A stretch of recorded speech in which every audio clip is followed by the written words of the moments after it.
Hello friends, मेरा नाम वसीम है। Welcome to my channel coding with Waseem. ये हमारी जावास्क्रिप्ट की सीरीज़ का 39 ट्यूटोरियल है और आज की इस वीडियो में हम कवर करने वाले हैं how JavaScript works behind the scene.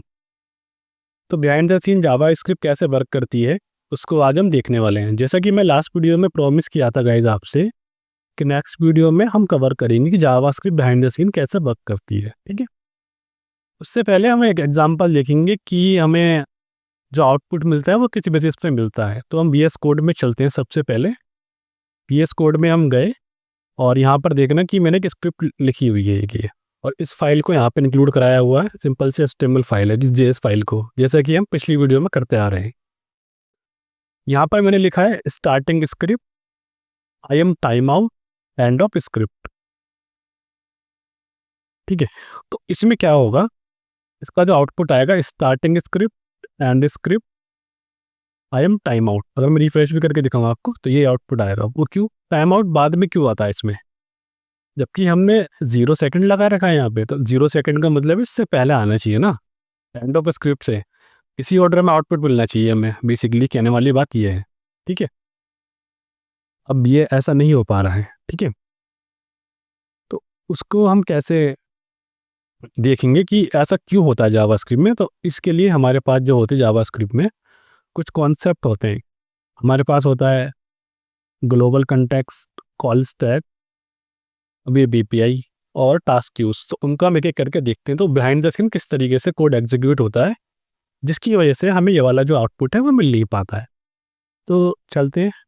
मैंने एक वाइट बोर्ड ओपन करा हुआ है गाइस आप लोगों के लिए यहाँ पे। तो सबसे पहले होता क्या है जावास्क्रिप्ट में, हमारे पास एक ग्लोबल कंटेक्स्ट होता है। तो ग्लोबल कंटेक्स्ट में हम इस पर क्लिक करता हूँ और यहाँ पर एक ग्लोबल कंटेक्स्ट में मान के चलते हैं ग्लोबल कंटेक्स्ट मेरा बन गया। ये वाला की रिक्वायरमेंट ये है, एक सेकेंड।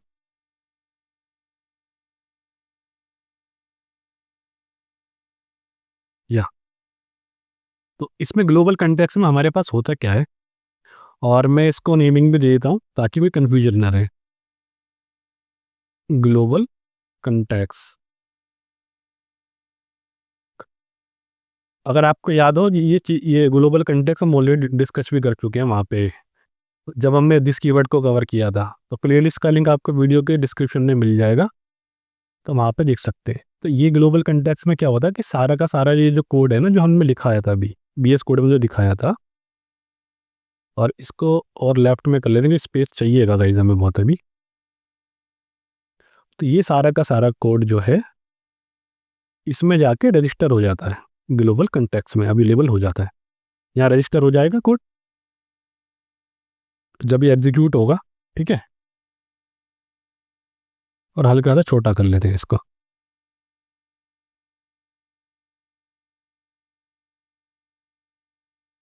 ठीक है, ये हो गया हमारा ग्लोबल कंटेक्स्ट में, और इसको हम इस तरीके से भी लिख सकते हैं। ये ग्लोबल बाय डिफॉल्ट जो सारा का सारा जो कोड अवेलेबल होता है ग्लोबल कंटेक्स्ट में जाके रजिस्टर हो जाता है, वहाँ पे जाके अवेलेबल होता है। उसके बाद हमारे पास क्या होता है जावास्क्रिप्ट में, उसके बाद जब हम आगे चलते हैं तो हमारे पास होता है, उसके बाद होता है हमारे पास कॉल स्टैक, जिसे हम बोलते हैं जेएस इंजन। कुछ लोग जेएस इंजन भी बोलते हैं इसको। ठीक है, अब यहाँ कॉल स्टैक पे क्या होता है,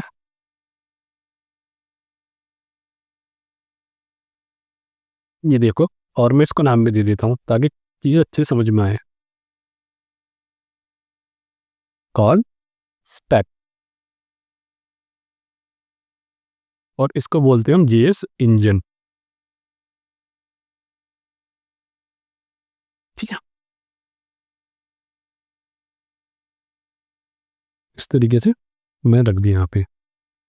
ठीक है, तो ये जेएस इंजन में क्या होता है, अब यहाँ पे कॉल स्टैक में क्या क्या चीज़ें आती है। ये सारा का सारा जो कोड है ना, मैं इसको ऐड कर दूँ यहाँ पे। इसमें से डायरेक्टली जो कॉल स्टैक में मूव होता है, अभी इसमें से यहाँ पर देखना, ये सारा का सारा जो कोड है,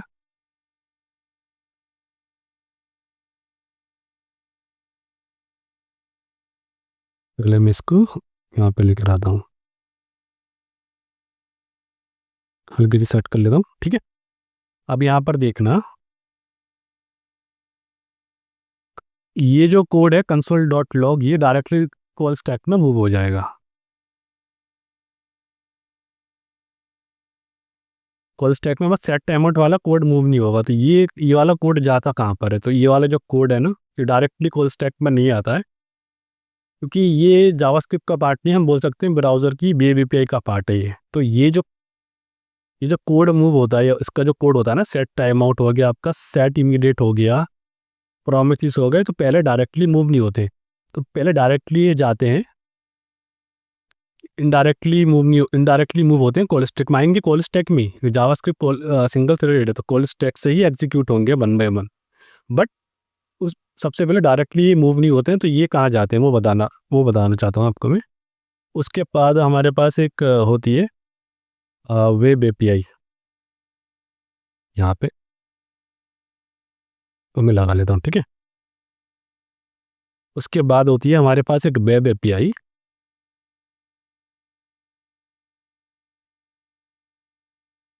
अब ये जो हमने देखा था अभी, अब वेब एपीआई के अंदर क्या आएगा, तो वेब एपीआई के अंदर क्या आएगा वो मैं बताता हूँ आपको। पहले मैं टेक्स्ट वर्क ले लूँ और फिर मैं समझाता हूँ।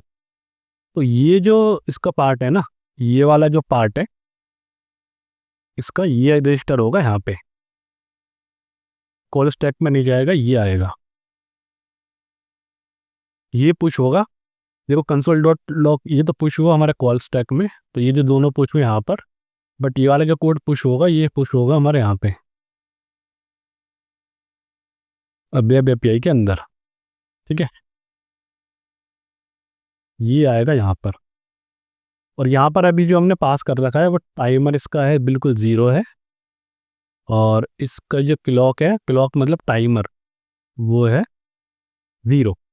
तो वो ज़ीरो ज़ीरो ही रहेगा।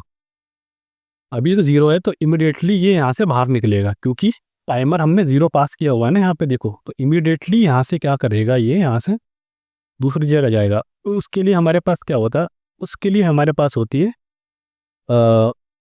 Task Q. टास्क क्यू क्या करता है,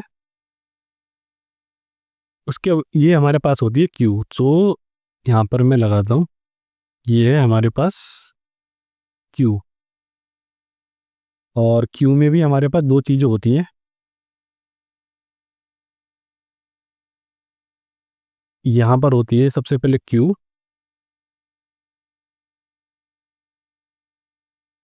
ठीक है। ये होती है हमारे पास क्यू,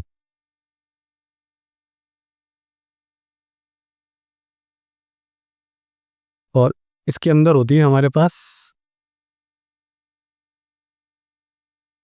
टास्क क्यू, या जिसको बोल सकते हो आप, और एक और नाम है इसका, तो मैं उसको बोलते हैं मैक्रो क्यू, ठीक है।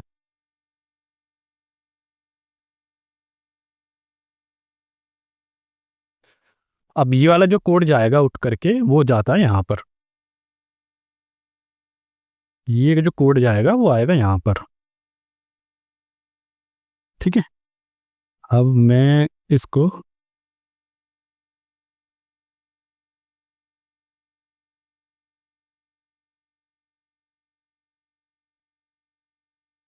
इसको अब मैं टेक्स्ट बुक लेके दिखाता हूँ आपको गाइस, ठीक है।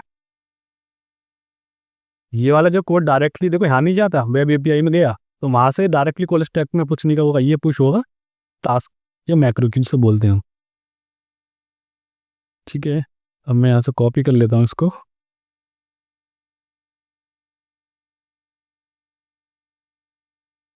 अभी समझाता हूँ मैं भाई आपको।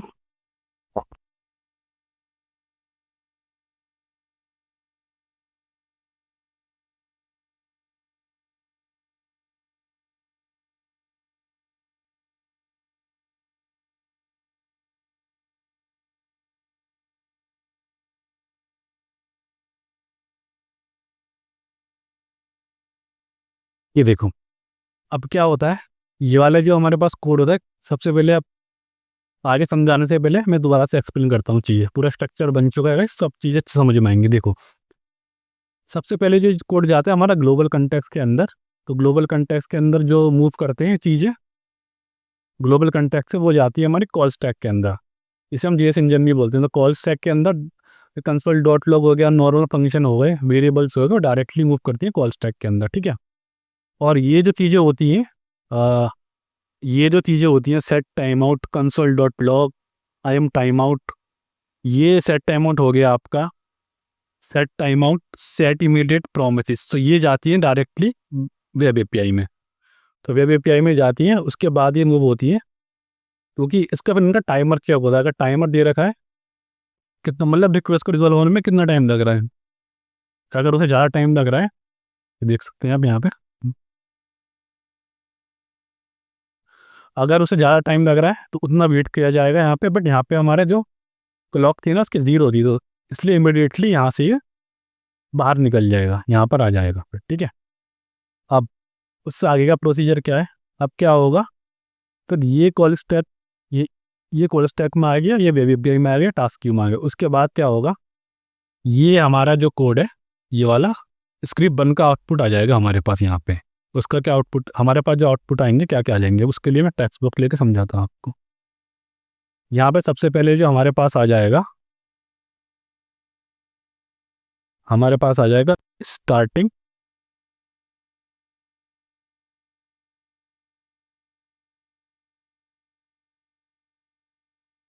उसके बाद आ जाएगा हमारे पास एंड ऑफ स्क्रिप्ट, ठीक है। अब यहाँ पे देखो, सबसे पहले मैं एक चीज़ दिखाता हूँ। जैसे ही इसका आउटपुट आएगा, तो ये वाला जो स्टार्टिंग, ये हमारा कॉल स्टैक से बाहर निकल जाएगा, यानी कि पॉप आउट हो जाएगा, पॉप आउट। और हमारे पास क्या बचा, एंड ऑफ स्क्रिप्ट। और ये कब तक, ये वाला जो टाइम आउट का फंक्शन है कॉल स्टैक में, वो नहीं होगा तब तक, जब तक ये इसका आउटपुट नहीं आ जाएगा हमारे पास, मतलब कॉल स्टैक एम्प्टी नहीं हो जाएगा पूरा का पूरा। अब यहाँ पर देखना, यहाँ पर इसके बाद ये कॉल स्टैक में से स्टार्टिंग स्क्रिप्ट, ये वाला पॉप आउट हो गया।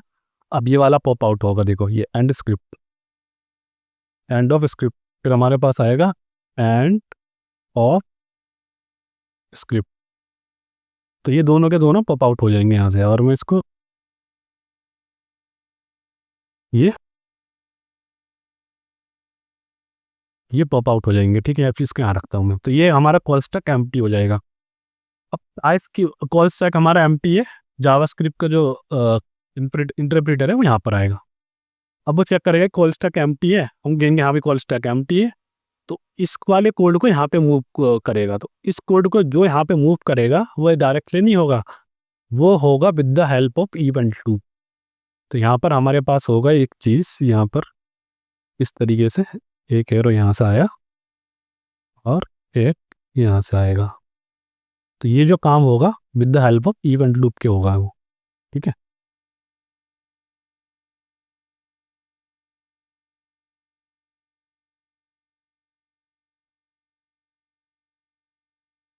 यहाँ पर जो आएगा हमारे पास वो इवेंट लूप आएगा गाइस, ठीक है।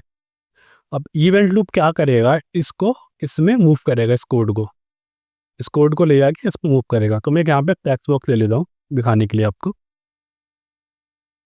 वहाँ तो गाइस, तो मैंने यहाँ पे टेक्स्ट बॉक्स ले लिया है।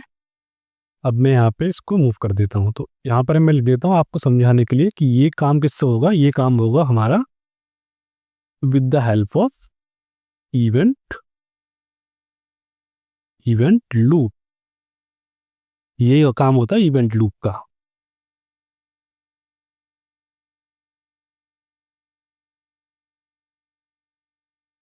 ठीक है। ये इवेंट लूप इसको यहाँ पे क्या कर देगा, अब इस कोड को लेगा, वो इस कोड को लेगा और इस कोड को यहाँ पे मूव कर देगा, ठीक है। उसके बाद कॉल स्टैक में ये आ जाएगा और इसका भी हमें आउटपुट यहाँ पे मिल जाएगा। ये यहाँ से पॉप आउट होगा, पॉप आउट होने के बाद यहाँ पे हमें इसका आउटपुट मिल जाएगा। और हमारे पास आउटपुट क्या आएगा, टाइम टाइम आउट। इस तरीके से जावास्क्रिप्ट वर्क करती है। अब आगे बढ़ने से पहले मैं दिखाना चाहता हूँ। अगर ये चीज़ें आपको अब भी समझ में नहीं आई है तो हमारे पास एक वेबसाइट होती है। अगर अब भी आपको कन्फ्यूज़न लग रहा है कि ये कैसे एग्जीक्यूट हो रहा है, तो हमारे पास एक वेबसाइट होती है इसको चेक करने के लिए, जेएस विजुअलाइज़र। तो यहाँ पर क्या होगा, अभी माइक्रो टास्क क्यों मैंने एक्सप्लेन नहीं किया, इसको देखेंगे, इसको छोड़ दीजिए अभी। ये देखो कैसे एग्जीक्यूट होगा बिहाइंड द सीन। ये जैसे हम रन करेंगे टास्क को, सबसे पहले इवैल्यूएट जावास्क्रिप्ट सिंक्रोनसली, ये वाला है सिंक्रोनाइजर, ठीक है। और यहाँ पर क्या होगा, यहाँ पर क्या होगा, अब यहाँ पर हम, यहाँ पर एग्जीक्यूट हो गया। अब यहाँ पे स्टेप बाय स्टेप रन करेंगे। देखो यहाँ पे जैसे हम करेंगे, स्टार्टिंग स्क्रिप्ट आ गई, कॉल स्टैक में ये पुश हुआ हो सबसे पहले, यहाँ पे देखो, ठीक है। अब मैं अगला करूँगा एनोनोमस, ये क्यू, ये आ गया ना, सेट टाइम और टास्क क्यू में चला जाएगा, जैसे मैंने आपको बताया था एनोनोमस के हाँ नाम से। और अगर आपको एनोनोमस लग रहा है ना, तो यहाँ पे फंक्शन का नाम दे देता हूँ। मैं एक काम करता हूँ, चल पहले से एग्जीक्यूट कर लेते हैं, फिर दोबारा से दिखाऊंगा आपको मैं। स्टेप 2 में एंड ऑफ स्क्रिप्ट आ गया, ये वाला स्क्रिप्ट आ गया, एंड ऑफ स्क्रिप्ट। अब यहाँ पर देखना, यहाँ पर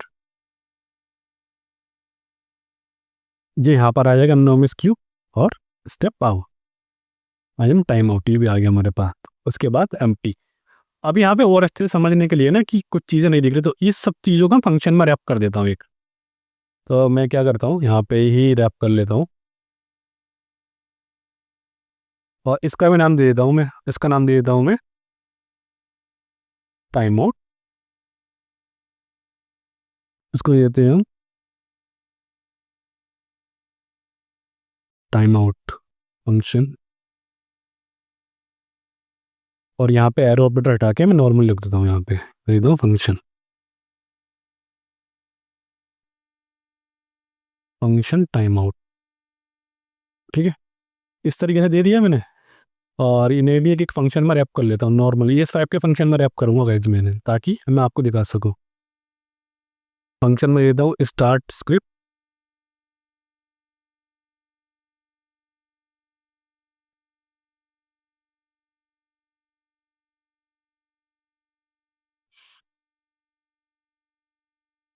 ठीक है।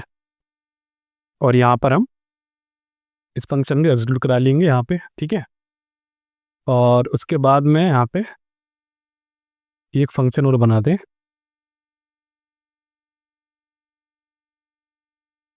एंड ऑफ, ठीक है। ये एंड ऑफ स्क्रिप्ट हो गया। अब उसके बाद में यहाँ पे इसको कॉल कर लेता हूँ इस फंक्शन को। अब देखना गाइस, अब चीज़ें, अब हम जो भी काम कर रहे थे हम पहले वेरिएबल्स के साथ, मतलब नॉर्मली कंसोल डॉट लॉग कर रहे थे, अब हम जो भी काम कर रहे हैं फंक्शन के साथ कर रहे हैं, वो किस लिए, ताकि चीज़ अच्छे समझ में आए। यहाँ पर देखना, मैं यहाँ पे एडिट पर करता हूँ मैं, और यहाँ पेस्ट कर देता हूँ। अब देखना, सबसे पहले मेरे पास क्या आना चाहिए, स्टार्टिंग स्क्रिप्ट, ये वाला फंक्शन जाएगा मेरा कॉल स्टैक में। देखो अब मैं इसको रन करता हूँ, अब मैं जैसे स्टेप करूँगा तो मेरा स्टार्ट स्क्रिप्ट का फंक्शन कहाँ पर आया, कॉल स्टैक में आ गया। देखो कॉल स्टैक में आ गया स्टार्ट स्क्रिप्ट। अब मैं स्टेप 2 पे जाऊँगा कि मेरा कॉल स्टैक में आएगा, यहाँ से बाहर निकल जाएगा ये, ठीक है। कॉल स्टैक मेरा एम्प्टी हो गया है, अब यहाँ पे एम्प्टी हो जाएगा। जैसे मैं करूँगा यहाँ पे स्टेप 2 पे, ये एम्प्टी हो गया। अब जैसे ही मैं स्टेप करूँ बढ़ाऊँगा आगे, ये टाइम आउट आ गया। उसके बाद हमारे पास टाइम आउट था, टाइम आउट कहाँ चला गया, टास्क, टास्क क्यू में। उसके बाद में आगे गया, यहाँ पर आ गया एंड ऑफ स्क्रिप्ट, यहाँ पर है, देखो ग्रीन में हाईलाइट भी कर रहा है ये एंड ऑफ स्क्रिप्ट। थोड़ा सा मैं अगर इसे जूम इन कर दूँ तो ये लीगल है, ठीक है। अब देखना आराम से। और यहाँ पे, और एक सेकेंड गाइस, मैं यहाँ पर इस तरीके से दिखाता हूँ, मैं कैमरे का थोड़ा यहाँ पे लेफ्ट में कर लेता हूँ, ठीक है। अब यहाँ पर देखना, यहाँ पे स्टेप पे क्लिक किया मैंने और यहाँ पर हो गया। इस तरीके से आप चेक कर सकते हैं इस विजुअलाइजर को। अभी टेंशन मत लेना, मैं स्टार्टिंग से दिखाता हूँ आपको, कैमरा हमने इधर कर दिया इसलिए। अब यहाँ पर देखना, मैं रन कर रहा हूँ।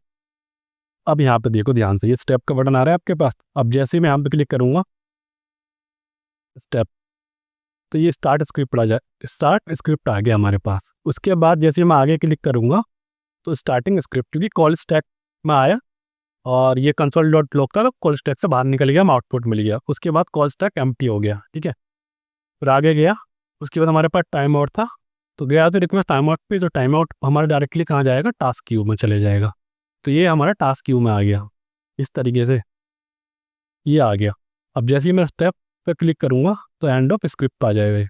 ये कहाँ आ गया हमारा एंड ऑफ स्क्रिप्ट, क्योंकि डायरेक्टली ये मूव नहीं करेगा टास्क क्यू कॉल स्टैक में, क्योंकि पहले तो कॉल स्टैक जो है हमारा एम्प्टी होना चाहिए। यहाँ पे देखो एंड ऑफ स्क्रिप्ट आ गया। अब जैसे ही मैं यहाँ पे क्लिक करूँगा एंड ऑफ स्क्रिप्ट भी हमारा एग्जीक्यूट हो गया। अब हमारा कॉल स्टैक एम्प्टी हो जाएगा। अब ये एम्प्टी हो गया, ये देखो यहाँ पे ये भी चेक कर सकते हो, कॉल स्टैक हमारा एम्प्टी हो गया। अब यहाँ पर रीरेंडर करेगा यहाँ पे, और यहाँ पर देखो यहाँ पर रन टास्क क्यू करेगा, यहाँ पर देखने पर टाइम आउट आ जाएगा इस तरीके से। और जैसे मैं यहाँ पे क्लिक करूँगा आई एम टाइम आउट, तो ये हो गया हमारा काम, बस दैट्स इट। तो इस तरीके से वर्क करता है। अब मैं आपको जो दिखाने वाला हूँ वो मैं आपको दिखाने वाला हूँ प्रोमिसेस के साथ। तो इसमें कौन कौन से ऑपरेशन जाते हैं, पहले समझने वाली बात ये है गाइस। तो इसमें जो ऑपरेशन होते हैं वो कौन कौन से ऑपरेशन यहाँ पर जाते हैं, ठीक है। इसमें जो ऑपरेशन जाते हैं हमारे पास,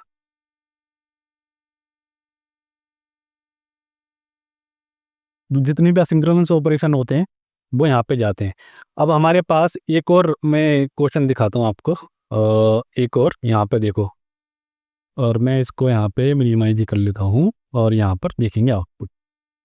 अब मैं एक फंक्शन और बनाता हूँ यहाँ पे, या फंक्शन या नॉर्मली उसको रख लेते हैं।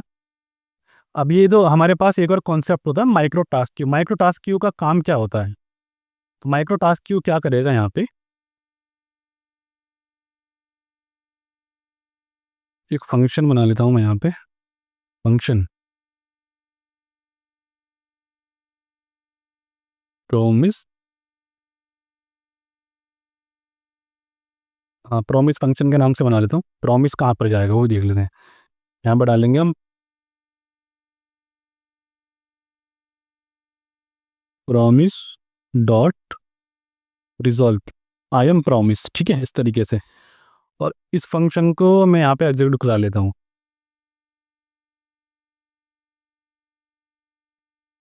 अब यहाँ पे देखना, उससे पहले मैं समझाना चाहता हूँ आपको कुछ। ये जो कोड होगा इसका क्या होगा, यहाँ पर आया starting script end of script I am promise I am time out. तो प्रॉमिस पहले क्यों आया देखो, जबकि हमने तो बाद में लगाया था ना, प्रॉमिस का फंक्शन भी बाद में बनाया, प्रॉमिस को बाद में एग्जीक्यूट कराया, और सेट टाइम आउट से पहले क्यों आ गया वो, उसकी एक्सप्लेनेशन भी चाहिए होगी गाइस, तो उसको भी एक्सप्लेन करते हैं। टेंशन लेने वाली बात नहीं है बिल्कुल भी, बस चीज़ समझनी है अच्छी तरीके से, ठीक है। तो जैसे हमारे पे ये होती है ना, ये वाली जो क्यू होती है मैक्रो टास्क क्यू, वैसे ही हमारे पास होती है एक माइक्रो टास्क क्यू होती है।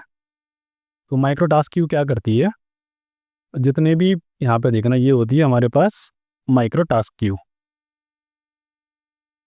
और मैं यहाँ पे लिख देता हूँ ताकि चीज़ें अच्छे समझ में आए।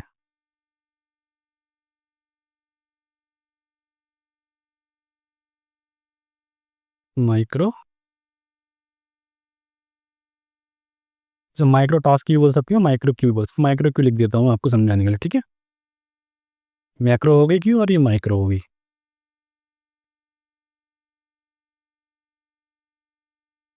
अब इसमें कौन सा कोड आता है, देखो यहाँ पर। अब हम क्या करते हैं, इसको अभी हम हटा देते हैं, चलो इसको रहने देते हैं अभी। अब यहाँ पे एक कोड और बढ़ जाएगा, ये वाला देखो, अभी मैं नॉर्मल दिखा देता हूँ, ठीक है, इस तरीके से कैसे आउटपुट आएगा। तो प्रोमिस हमारे इसके बाद था, देखो प्रोमिस हमारे इसके बाद है। अब जो इसकी एग्जीक्यूशन होगी वो कैसे होगी गाइस, देखो। तो सबसे पहले जो यहाँ पे आएगा ना, वो यहाँ पे देखना, सबसे पहले यहाँ पे जो आएगा कॉल स्टैक में, वो आएगा ये, क्या बोलते हैं इसे, हम बोल लेते हैं स्टार्टिंग स्क्रिप्ट। तो ये यहाँ से आ जाएगा। उसके बाद आएगा हमारे पास ये वाला कोड है ना, सेट टाइम आउट वाला, ये हमारा ही चला जाएगा, ठीक है, जीरो वाला। उसके बाद हमारे पास क्या है, प्रॉमिस है। तो प्रॉमिस कहाँ चला जाएगा, ये प्रॉमिस पूरा कॉपी करूँगा यहाँ से मैं, और ये यहाँ चला जाएगा आपका, इस जगह आ जाएगा यहाँ पे। तो इसकी हाइट थोड़ी कम पड़ रही है, तो इसलिए मैं वेब एपीआई को स्ट्रेच करके और यहाँ से ये हटा देता हूँ मैं। एक सेकेंड।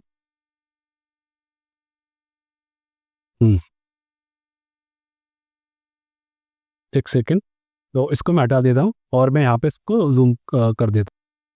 हाँ तो भाई, तो मैंने इसको फॉर्मेट कर लिया है। अब मैं आपको समझाता हूँ। तो ये हो जाएगा, ये कंसोल डॉट लॉग स्क्रिप्ट आएगी। उसके बाद फिर हमारे पे क्या होगा, ये सेट टाइम आउट होगा, ये यहाँ पर आ जाएगा। ठीक है। और ये जो है फिर वो यहाँ पर आ जाएगा। ये माइक्रो टास्क क्यू में जाएगा प्रॉमिस। अब क्या होगा, ये उसके बाद ये जो जाएगा हमारा, ये वाला जो कोड जाएगा, यहाँ पर मुझे एक लेना पड़ेगा, यहाँ पर टेक्स्ट बॉक्स। ये वाला जो कोड जाएगा फिर हमारा, ये जाएगा यहाँ पर।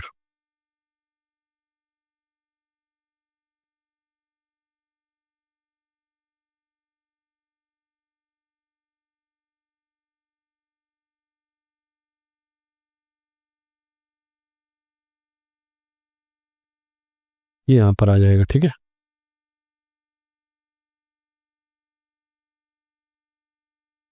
माइक्रो माइक्रो क्यू में क्या जाएगा, तो उसके लिए भी हम टेक्स्ट बॉक्स ले लेते हैं एक और, यहाँ पर। और यहाँ पर जो जाएगा माइक्रो टास्क क्यू में, वो जाएगा माइक्रो टास्क क्यू में प्रॉमिस।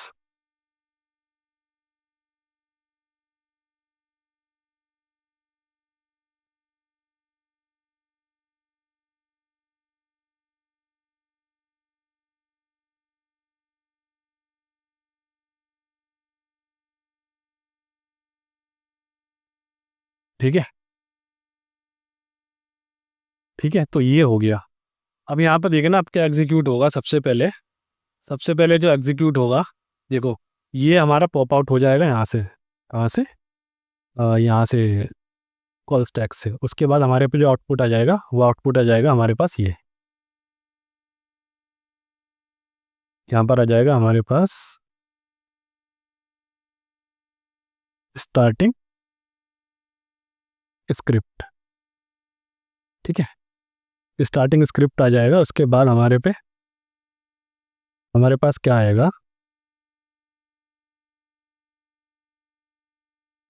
ये हो गया। अब क्या होगा, ये यहाँ पे मूव हो जाएगा, ये यहाँ पे मूव हो जाएगा। अब उसके बाद ये को ये चेक करेंगे कि कॉल स्टैक एम्प्टी है, वो कहेगा नहीं है, क्योंकि इसमें अभी ये है हमारा। फिर ये पॉप आउट हो जाएगा हमारा। पॉप आउट होने के बाद फिर क्या होगा, फिर हमारा ये वाला कोड है, फिर ये हमारा कॉल स्टैक में रजिस्टर हो जाएगा।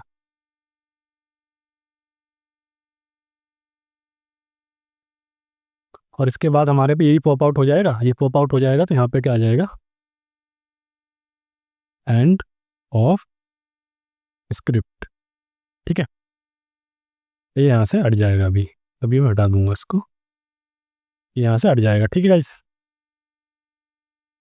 अब उसके बाद क्या होगा, पहले जो हम जो कर रहे थे ना, वो हम टास्क क्यू से पिक कर रहे थे। तो बट अब यहाँ से टास्क क्यू से पिक नहीं होगा, पहले चेक करेगा event loop. Micro task Q में तो कुछ नहीं है। जब तक कि मेरा माइक्रो टास्क क्यू में जितने भी आइटम्स होंगे ना, पहले उनको रिजोल्व किया जाएगा, यहाँ पे कॉल स्टैक में भेजा जाएगा, उसके बाद टास्क क्यू पे आया जाएगा। पहले वाले केस में हमारे पास प्रॉमिस नहीं था, तो प्रॉमिस, तो इसलिए डायरेक्टली मूव हो गया था। तो अब यहाँ पे ये वाला कोड क्या होगा, ये वाला कोड उठ के आपका यहाँ चला जाएगा। ठीक है। और ये भी यहाँ से क्या हो जाएगा, पॉप आउट हो जाएगा। कॉल स्टैक में इवन लूप क्या करेगा, इसको पिक करके यहाँ मूव कर देगा, यहाँ ये भी पॉप आउट हो जाएगा यहाँ से। और हमारे पास क्या आ जाएगा, देखो, हमारे पास आ जाएगा आई एम प्रॉमिस। उसके बाद फिर ये प्रिंट हो जाएगा, ये पॉप आउट हो गया। अब इसको मैं हटा देता हूँ यहाँ से। ठीक है। उसके बाद फिर हमारे पे ये जो माइक्रो टास्क क्यू में का आइटम जो एम्प्टी हो गए ना सारे, उसके बाद ही चेक करेगा ये इवेंट लूप कि हाँ भाई ये माइक्रो टास्क एम्प्टी है, कॉल स्टैक एम्प्टी है, तो चलो भाई इसको पुश कर दो। ये पुश होगा तो लास्ट में फिर हमारे पास ये आउटपुट आ जाएगा। ये आएगा आई एम टाइम आउट। इस तरीके से ये वर्क करेगा, करती है जावास्क्रिप्ट हमारी, ठीक है। तो यही है गाइस, तो जावास्क्रिप्ट किस तरीके से वर्क करती है वो हमने देखा। अब इस चीज़ को आप यहाँ पे लेके जाना चाहें कि यहाँ पे कैसे एग्जीक्यूट होगी, इसलिए फंक्शन का नाम दिए हुए हैं मैंने यहाँ पे। प्रॉमिस के केस में क्या होता है, सबसे पहले कि पहले वो इवेंट लूप क्या चेक करता है, माइक्रो टास्क में कोई आइटम तो नहीं पड़ा, तो वहाँ पे मूव होता है, और ये फिर उसके बाद ही माइक्रो टास्क में पुश होती है। तो पूरे एक बारे में ब्रीफ में एक्सप्लेन करूँ, सबसे पहले जितने भी हमारे नॉर्मल फंक्शन है, नॉर्मल वेरिएबल्स हैं, वो यहाँ पर जाते हैं कॉल स्टैक में, फिर पॉप आउट हो जाते हैं। तो ये जो चीज़ है ये जाती है हमारे वेब एपीआई में, यहाँ से डिसाइड होता है। Set immediate, set interval function भी होते हैं जावास्क्रिप्ट में, सेट टाइम आउट के अलावा सेट इमीडिएट, सेट इंटरवल और सेट टाइम आउट। तो ये सारे फंक्शन वेब एपीआई में जाते हैं डायरेक्टली, और उसके बाद यहाँ से डिसाइड होता है फिर ये मैक्रो में जाएंगे या माइक्रो में। तो ये जाते हैं हमारे मैक्रो टास्क क्यू में, और प्रॉमिस भी हमारा डायरेक्टली वेब एपीआई में जाएंगे। तो वेब एपीआई में जाने के बाद यहाँ से डिसाइड होगा, ये जाएंगे हमारे माइक्रो टास्क क्यू में, ये जाते हैं यहाँ से हमारे डायरेक्टली माइक्रो टास्क क्यू में, ठीक है। जब कॉल स्टैक हमारा पूरा एम्प्टी हो जाएगा यहाँ पे, फिर यहाँ से डिसाइड होगा कि हमें किसको पुश करना है। तो देखिएगा कि माइक्रो टास्क में क्यू में कोई आइटम है तो उसको उठा के यहाँ पुश कर देगा ये, ठीक है, यहाँ पे पुश हो जाएगा। माइक्रो टास्क में कोई आइटम होगा तो यहाँ पे पुश करेगा कॉल स्टैक में, इवेंट लूप हमारा ये जो इवेंट लूप, ठीक है। और उसके बाद ये एम्प्टी हो जाएगा, इसका हमें आउटपुट यहाँ मिल जाएगा, पॉप आउट होकर यहाँ पे आउटपुट मिल गया था मुझे कोई प्रॉमिस वाला, ठीक है। अब फिर से चेक करेगा, जब मैक्रो टास्क क्यू की इवेंट लूप फिर से चेक करेगा कि ये भी अगर हमारा एम्प्टी है, ये भी एम्प्टी है, और कॉल स्टैक भी हमारा एम्प्टी है, तो उसको लेके जाएगा कॉल स्टैक में मैक्रो टास्क क्यू को, फिर हमारे प्रॉमिस के बाद सेट टाइम आउट का आउटपुट निकल जाएगा, ठीक है। अब जेएस विजुअलाइजर में भी देख लेते हैं इसको, जो हमने कोड लिखा था, तो इस पर कैसे चलेगा अभी, मैं इसको एडिट कर रहा हूँ, यहाँ पर देखना। सबसे पहले जो हमारे पास आएगा, मैं रन करता हूँ, स्टेप फर्स्ट में आएगा हमारे पास ये वाला फंक्शन आ जाएगा कॉल स्टैक के अंदर, और यहाँ से पॉप आउट होकर निकल जाएगा, ठीक है। अब यहाँ पे कॉल स्टैक हमारा एम्प्टी हो गया, हमारे पे क्या आउटपुट है, स्टार्टिंग स्क्रिप्ट। उसके बाद टाइम आउट टास्क क्यू के अंदर जाएगा, जैसे मैक्रो क्यू भी कहता हूँ, टास्क क्यू के अंदर आ गया, ठीक है। ये जैसा कि मैंने आपको यहाँ पे लिख के बताया था ना, टास्क क्यू, ये टास्क क्यू आ गया। अब उसके बाद क्या है, हमारे पास प्रॉमिस है, प्रॉमिस फंक्शन यहाँ पहले कॉल स्टैक में आएगा। अब इसके अंदर देखो क्या कर रहे हैं हम, देखो यहाँ पे ये आ गया फंक्शन, यहाँ पे प्रॉमिस को फंक्शन के, अच्छा इस वाले फंक्शन को भी प्रॉमिस के अंदर यहाँ पे ना, एक सेकंड रुक रहे हैं, यहाँ पे एक कॉल स्टैक में इसलिए आया है क्योंकि ये फंक्शन हमने वहाँ पे कर दिया था पास। तो मैं इसका फंक्शन में हटा देता हूँ, एक बार एडिट करके दोबारा दिखाता हूँ आपको। यहाँ पे मैं फंक्शन हटा दूंगा ना इसका, तो ये काम हो जाएगा, ठीक है।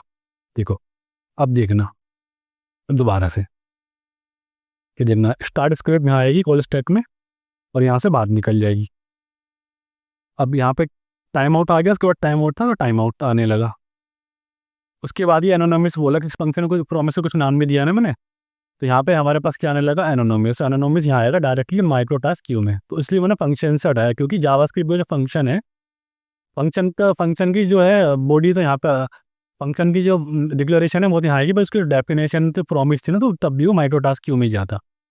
बट फिर भी क्लियर करने के लिए मैंने इसको यहाँ पर दिखाया आपको। अब क्या होगा, अब यहाँ पर हमारे पास ये डायरेक्टली कॉल स्टैक में होगा, ये पॉप आउट हो जाएगा एंड ऑफ स्क्रिप्ट। अब क्या होगा, यहाँ पे कॉल स्टैक हमारे पास एम्प्टी हो गया, तो अब ये यहाँ से पिक करेगा आइटम माइक्रो टास्क क्यू से, तो एनोनोमस यहाँ पर आ गया, तो उसका आउटपुट हमें मिल जाएगा, सिंपल। अब हमारे पास कुछ नहीं बचा, तो टास्क क्यू रहेगा, ये टास्क क्यू में से उठा लेगा अभी ये प्रॉमिस हमारा यहाँ रिजॉल्व हो गया। उसके बाद कॉल स्टैक हमारा एम्प्टी है, तो यहाँ से उठाएगा वो टास्क क्यू, जो मैक्रो टास्क क्यू, जिसे मैक्रो टास्क क्यू भी बोलते हैं, वहाँ से उठा लेगा।